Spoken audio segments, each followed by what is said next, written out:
Hari Om everyone. I'm fine.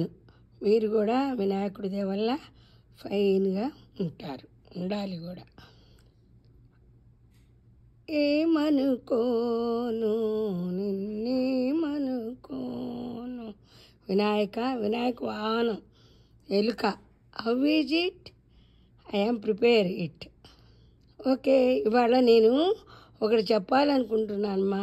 నా అనుభవం మూలంగా ఇవాళ మా అబ్బాయి నన్ను ఒక క్వశ్చన్ వేసాడు, పూజ ఎందుకు చేసుకోవాలి అని. వాడికి తెలియక కాదు, నేనేం చెప్తానా అని వినటానికి. నాకు నిన్న నాకు ఒంట్లో బాగుండలేదమ్మా. ఎప్పుడు నేను అంత కష్టం అనుభవించలేదేమో అనిపించింది. ఎందుకంటే హెల్త్ ఈజ్ వెరీ ఇంపార్టెంట్ కదా. నాకు 73 years. ఎప్పుడు నేను 73 yearsలో నడువు నొప్పితో బాధపడలేదు. కడుపులో నొప్పి, అస్తమా ఇవన్నీ ఉన్నాయి, కానీ నడువు నొప్పి ఉంటుంది కానీ అంత ఇదిగా రాదు. నిన్న నడువు నొప్పులతో నాకు వాకింగ్ అంటే చాలా ఇష్టం. మీరు కూడా గమనించే ఉంటారు. ఎప్పుడు నేను వీడియో తీసినా పార్కులో తీస్తాను, ఇవాళ ఇంట్లో తీస్తున్నాను. అందుకని ఎలాగో ఉన్నాను కదా అని చెప్పి మూషిక వాహనం చేశాను. వినాయక వస్తుంది కదా అని ఇంకా ప్రిపేర్ చేయాలి. అది నల్లగా ఉంటుంది కదా, కానీ దీని తోక చూడు ఎలా ఉందో, నీలంగా ఉంది. చాలా ప్రిపేర్ చేయాలి. ఓకే, ఇదేంటి ఇవాళ గరిక గురించి, వినాయకుడి గురించి చెప్దాం అనుకుంటున్నానమ్మా. చెప్పే లోపల ఫస్ట్ వినాయకుడి శ్లోకం చెప్తానే, ఓకేనా? ఫస్ట్ వినాయకుడి శ్లోకం చెప్పి అప్పుడు మీకు చెప్తాను. అవును, ఇంతకీ నేను పూజ దేవుణ్ణి ఎందుకు తలుచుకోవాలంటున్నావు అని అడిగాను తెలుసా. నిన్న అంత నొప్పిలో వంగలేపాను, కూర్చోలేపాను, నుంచోలేకపోయాను. నేను ఉన్నది యుఎస్లో.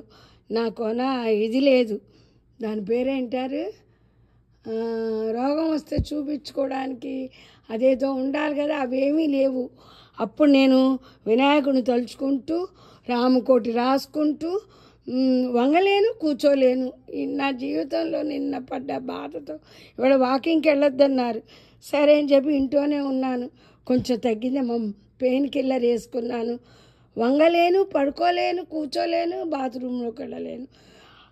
కానీ నా వినాయకుడి వల్ల దేవుడివి రామకోటి నుంచోని ఇచ్చింది, నడవనిచ్చింది.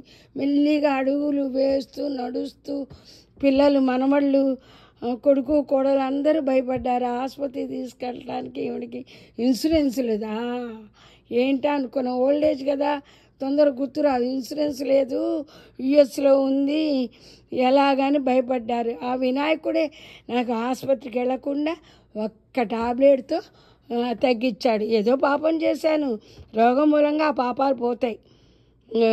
చాగంటి ఆయన చెప్పారు కదా, ఇన్నాళ్ళు షుగర్ వస్తే మనం ఏమనుకోవాలి, 40 ఏళ్ళు 50 ఏళ్ళు షుగర్ వచ్చిందనుకో, ఇన్నాళ్ళు స్వీట్లు తిన్నాను కదా, ఇప్పుడు నలుగురికి పంచిపెట్టుకోవచ్చు. ఆ చాగంటి వారి ప్రవచనాలు, గరికబారు వారి ప్రవచనాలు గుర్తు చేసుకుంటూ, ఓహో రోగం వస్తే దీని లోపల పోతాయి, ఏదో పాపం చేశాను, ఆ పాపం పోవడానికి రోగం వచ్చింది అనుకుంటూ, బామ్మ ఇంత బాధలో నువ్వు రామకోటి రాసుకోవద్దన్నారు. శక్తిరా, శ్రీరామ అని కోటి రాసుకున్నావు అనుకో, ఎంత శక్తి వస్తుందో అని చెప్పి మనవాళ్ళకి చెప్పి నాకేం భయం లేదు, కూర్చోగలుగుతున్నా అంటే ఆ స్వామి దయే అని పడుకోవడానికి భయపడ్డాను. కొడుకు, కోడలు, మనవాళ్ళు చేతులు పట్టుకొని పడుకోబెట్టారు. నిన్నటితో అయిపోయింది. ఇంక నేను మళ్ళీ ఇంకా ఈ యూట్యూబ్లో చేయలేనేమో అనుకున్నా. యూట్యూబ్ వాళ్ళందరికీ నా థ్యాంక్స్ అమ్మా. యూట్యూబ్లో అన్నీ చూసి ఒక్కొక్కటి నేర్చుకుంటున్నాను. ఇదిగో పూల జడ వేసాను నా వినాయకుడికి, ఇదిగో చూపిస్తాను చూడండి, బాగుందా? ఇదిగో పూలు జడ, పాలు జడ. నాకు వినాయకుడు అంటే చాలా ఇష్టం. మరి వినాయకుడి దగ్గర అమ్మ కూడా ఉంటుంది కదా, నా మాత తలుచుకుంటే రోగం శక్తి ఇస్తుంది. ఇంతకీ పూజ ఎందుకు చేసుకోవాలి తెలుసా?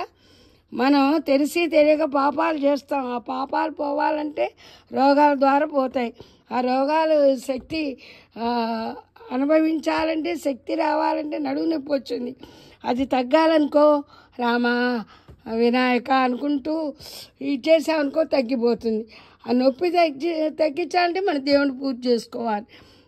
అది మా అబ్బాయికి నేను చెప్పిన ఇది. పూజ ఎందుకు చేసుకోవాలంటే మనం చేసిన పాపాలు పుణ్యాలు అన్నీ అనుభవించాలంటే శక్తి కావాలి. ఆ శక్తి ఎలా వస్తుంది? రామ అనుకున్నా వస్తుంది, కృష్ణ అనుకున్నా వస్తుంది, నా వినాయక అనుకున్నా, మన వినాయక అనుకున్నా వస్తుంది మాట. ఇప్పుడు వినాయకుడి శ్లోకం చదువుతానే, మీరు వింటారా? నేర్చుకుంటారా? ప్లీజ్ నా కోసం నేర్చుకోండి. నా కోసం కాదు, మీకోసం మీరే నేర్చుకోవాలి. వినాయక శుక్లాంబరధరం విష్ణుం అనండి అమ్మ నాతో పాటు. శుక్లాంబరం ధరం విష్ణుం శశివర్ణం చతుర్భుజం ప్రసన్నవదనం ధ్యాయే సర్వవిఘ్నోపశాంతయే. ఎప్పుడు ప్రసన్నవదనంతో మన దగ్గరే ఉంటాడు, మనలోనే ఉన్నాడు. అందుకే దేహమే పరమేశ్వర అంటారు. నారాయణ పరబ్రహ్మ సర్వకారణ కారణం ప్రపంచే వెంకటేశాఖ్య తదేక కవచం మమ సాహశేషా పురుషో వెంకటేశ శిరోవతు ప్రాణేశ ప్రాణనిలయ ప్రాణం రక్షతు మే హరి ఆకాశరార్ సుధానాథ ఆత్మానామే సదావతు దేవదేవతమోపాయ దేహమే వెంకటేశ్వర సర్వత్రా సర్వకాలేషు మాంగావనిరీశ్వర పాలేనాం గం కర్మ సాఫల్యం న ప్రేచత్ ఏతద్ వజ్రకవచమవేశం వెంకటేశ్వర సాయం ప్రాతః పటే నిత్యం ముచ్చుదనుభయ అలివేలు మంగావద్మావ సహిత శ్రీ వెంకటేశ్వర పాదార్పణమస్తు. ఇది వజ్రకవచం. ఇది చదువుకుంటే చాలా మంచిది. మనలోనే దేవుడు ఉన్నాడు.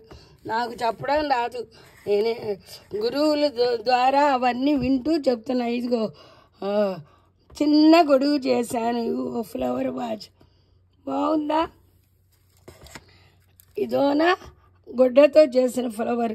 ఇవన్నీ చూస్ చేస్తున్నాను, మా యూట్యూబ్లో పెడతారు కదా, అది ఒక్కొక్కటి చేస్తూ ఎంతమంది ఎంత బాగా ఉన్నాయో. మనం నేర్చుకోవడానికి వయసు అక్కర్లా, లైఫ్ ఈజ్ లెర్నింగ్. ఎంత బాగుందో అవన్నీ వాళ్ళందరికీ కూడా, యూట్యూబ్ నడిపే వాళ్ళకి, చూసేవాళ్ళకి, వినేవాళ్ళకి అందరికి కూడా గాడ్ బ్లెస్ యూ అమ్మ. ఉంటాం మీ శ్రీదేవి. ఏదో కొంచెం గరిక గురించి చెప్పాలనుకున్నా కానీ బయటకు వెళ్ళి గరిక తాలేదు. అందుకని చెప్పి నా వినాయకుడిది ఇంకో శ్లోకం చెప్పి నేను ముగిస్తున్నాను. తప్పులు ఉంటే నన్ను క్షమించనమ్మా, మీ శ్రీదేవిని. మీరందరు నా వాళ్ళు, నేను మీ దాన్ని. ఓకే అమ్మా, మీ అందరికీ బామ్మ లాంటి దాన్ని. నాకు 73 ఏళ్ళు. తప్పులుంటే ఇప్పుడు కూడా నాకేంటంటే దేవుడు నాకు ఈ లైఫ్ ఇచ్చినందుకు ఒక శ్లోకం యూట్యూబ్ ద్వారా ఎవరన్నా నేర్చుకున్నారనుకో నాకు హ్యాపీ. నేను మీకు తెలుసో తెలియదు, 6 నెలలు బెంగళూరులో ఉన్నప్పుడు నేను యూట్యూబ్ చేయను. ఎందుకంటే అక్కడ స్వయంగా వారానికి ఒకసారి కన్నడ స్కూల్కి వెళ్ళి వాళ్ళకి భగవద్గీత శ్లోకాలు అవన్నీ చెప్తాను. వాళ్ళకి ప్రైజులు కూడా వచ్చాయి. నాకు హ్యాపీ. ఓకే. ప్రణమ్య శిరసా దేవం గౌరీపుత్రం వినాయకం భక్తవాసం స్మరే నిత్యం ఆయు కామార్థ సిద్ధయే.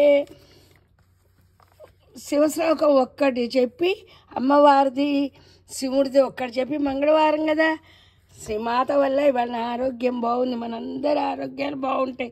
ఈ శ్లోకం చదువుకోండి. సౌందర్యలో చిన్న శ్లోకం.